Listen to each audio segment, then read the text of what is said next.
Hello and welcome to Express News. I'm Amritpal Singh. This is a show in which we tell you the big stories of the day in a very quick format. Let's begin with our top stories at the moment. Prime Minister Narendra Modi and his Italian counterpart Giuseppe Conte hold a virtual bilateral summit. Both the leaders review in detail the broad framework of bilateral relations.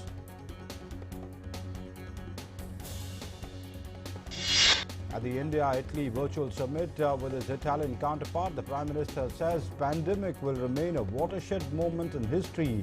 We will have to adapt ourselves to the post-corona world and be ready for the opportunities and challenges arising out of it.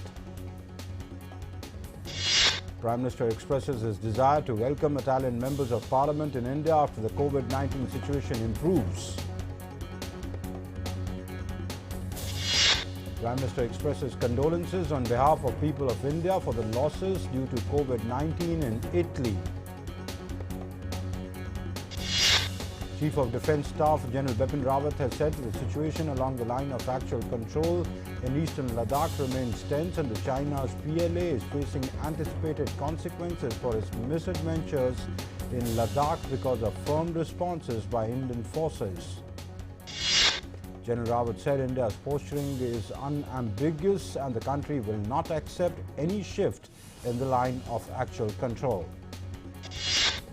Indian Army and Chinese PLA hold the 8th round of Corps Commander level talks at the line of actual control in Chushul in eastern Ladakh. The talks are aimed at carrying forward negotiations on the disengagement process in eastern Ladakh.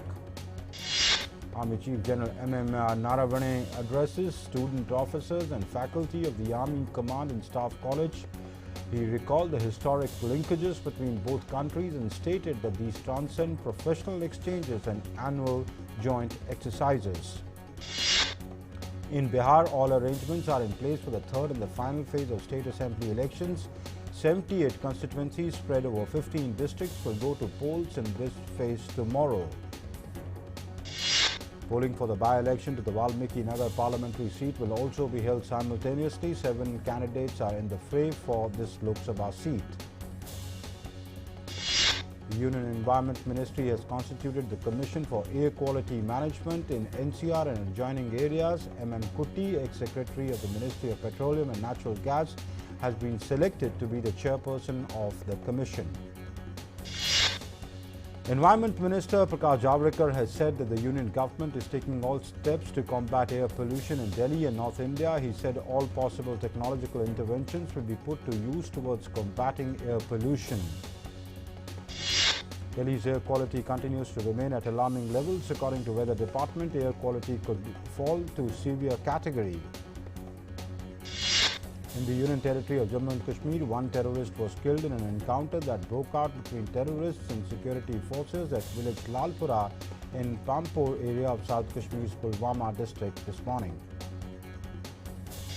Addressing a press conference in Kolkata, Union Home Minister Amit Shah said that in 2010, West Bengal gave the reins of the state to Mamata Banerjee, but 10 years down the line, their promises have proved to be hollow and the hopes of people have turned into despair. Earlier in the day, Union Home Minister Amit Shah stressed that there was a need to restore West Bengal's lost glory. He said that the present appeasement politics in the state has hurt its age-old tradition of upholding the nation's spiritual consciousness.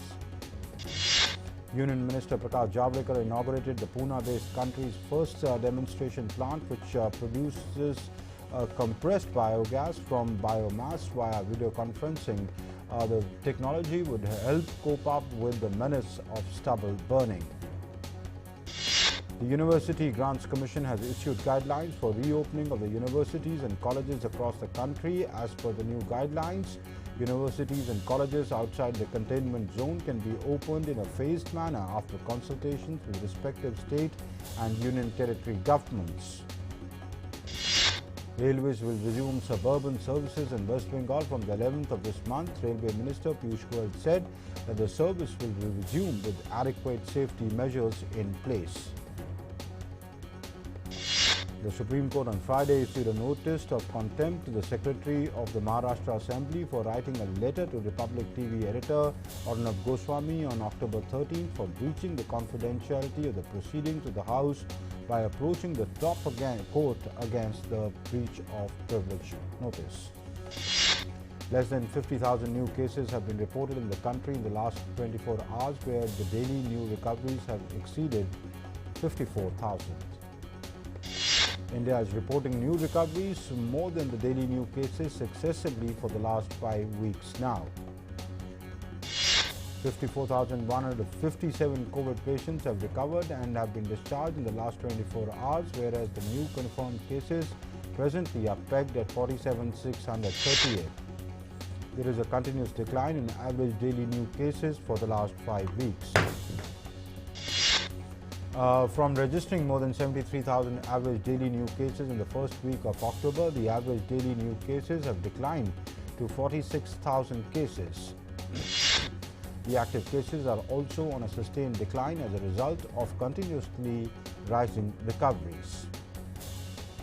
The active cases stands at 5,20,773 today. The active cases now comprise only 6.19% of the total positive cases of the country. The declining trend of the active cases is supported by a high number of recovered cases. The total recovered cases stands at 77,65,966. The gap between recovered cases and active cases is nearing 72.5 lakh. The national recovery rate has further improved to 92.32%. 80 of the new recovered cases are observed to be concentrated in 10 states and UTs. Maharashtra has contributed the maximum with more than 11,000 single-day recoveries.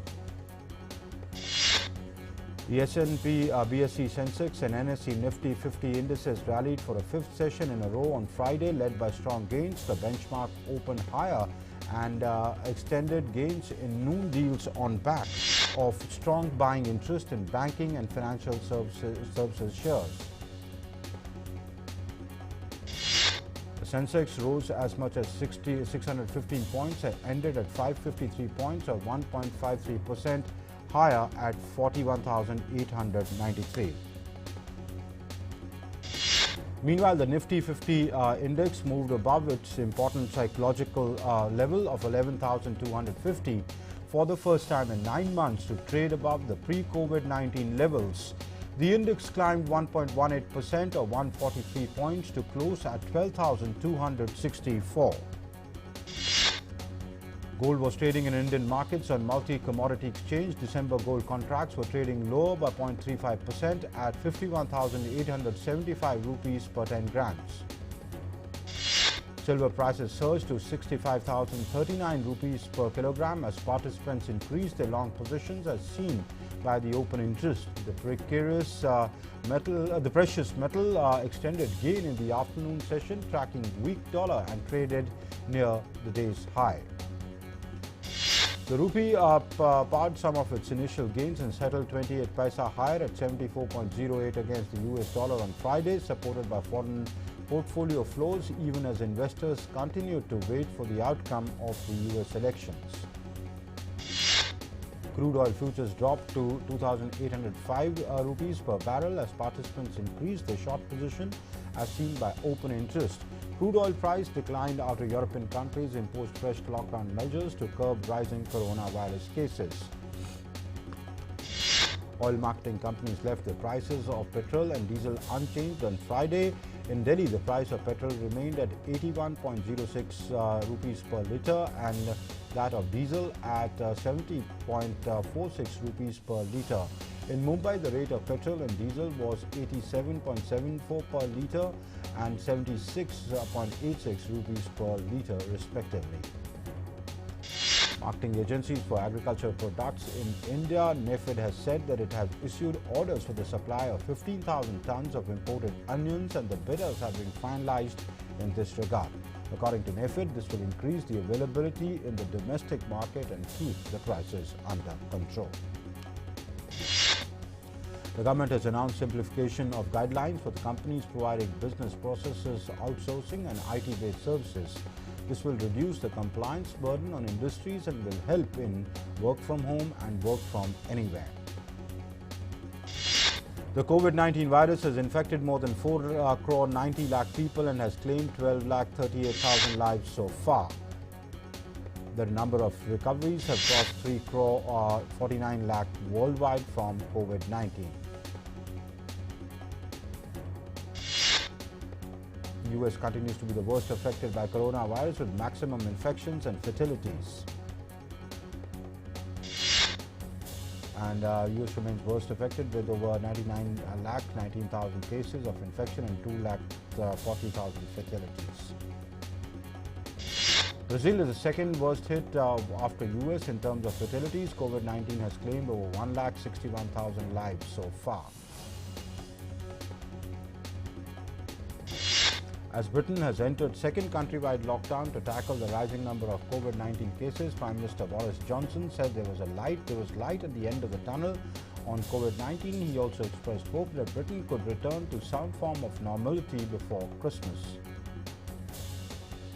The United Kingdom has the biggest official death toll in Europe from COVID-19 and is grappling with more than 11 lakh 23,000 cases of infections.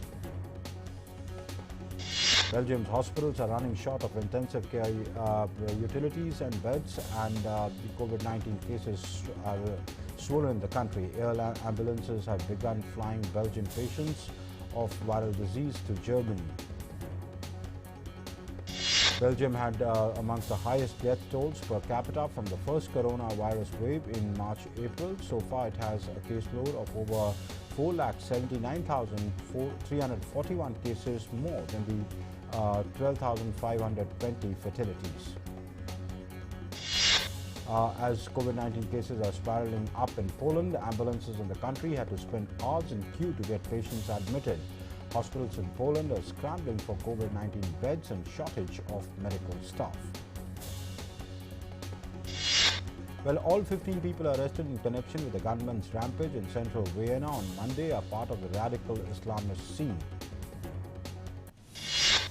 A 20-year-old Vienna native who had been previously jailed for trying to join Islamic State in Syria was shot at by the police within 9 minutes of opening fire on bystanders on Monday. He had killed 4 persons. Storm Eta unleashed torrential rains and catastrophic flooding in Central America, killing at least 18 people and turning streets into waist-high water channels. One of the fiercest storms to hit Central America in years, Eta struck Nicaragua as a Category 4 hurricane on November 3rd with winds of 150 miles per hour before weakening as it moved inland into neighboring Honduras. Kosovo President Hashim Thaçi resigned yesterday after learning that Kosovo War Crimes Tribunal had confirmed his indictment for war crimes. Thaçi told the news conference that he would not permit a situation in which a president of Kosovo appeared before the court.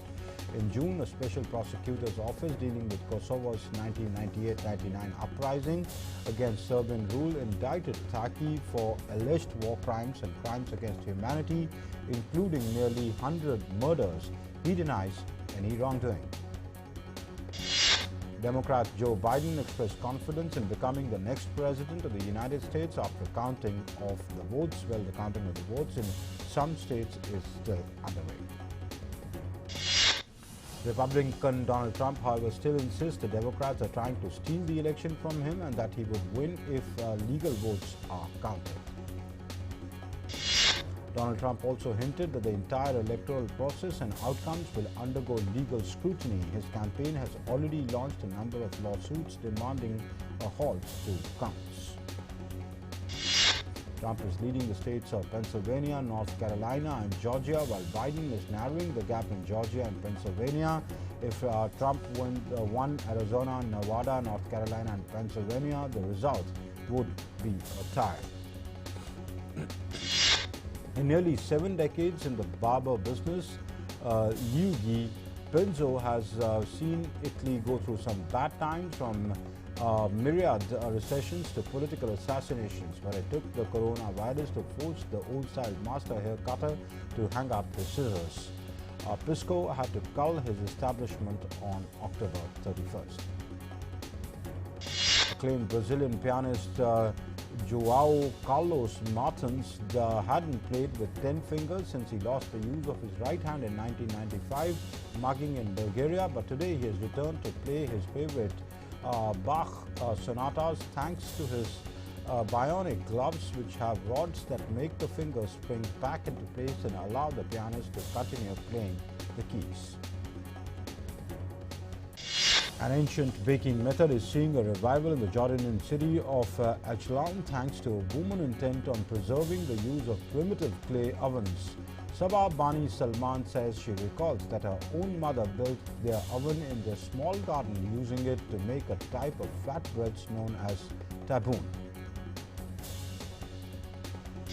She says that after her mother fell ill, she decided to pick up the skill, building her own oven and baking for her family and others. In addition to selling the ovens she builds, Bani Salman said she makes an income by hosting tour groups. Out of New South Wales, Quiet Country, a larger-than-life mural painted on green silos has brought an artistic flourish to the once barren landscape. Painted last year, it is one of the dozens of large-scale murals that have recently sprung up across rural Australia, turning the sides of buildings, water tanks and old grain silos into canvases.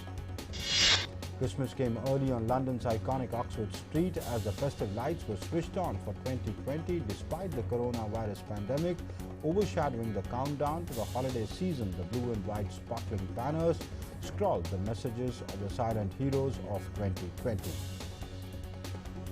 Tired of the conventional tools of protest, many young Thais are turning to K-pop to express themselves politically during the ongoing anti-government demonstrations. What started with a handful of young K-pop fans dancing has now grown, attracting the attention of the more prominent Thai dance troupes. The introduction of K-pop into the anti-government protests has also attracted a new kind of movement. This year, K-pop fans in the United States surprised many people by using their social media power to raise funds for Black Lives Matter. Manipur's Gyanendra Ningobam was today elected unopposed as the Hockey India president, taking over from Mohammad Mushtaq Ahmed, who was asked to demit office by the Sports Ministry for violating the National Sports Code's tenure guidelines. Harry Kane scored his 200th goal for Tottenham in a much-improved Europa League, showing for Jose Mourinho's men as they dispatched LUDOGORETS 3-1.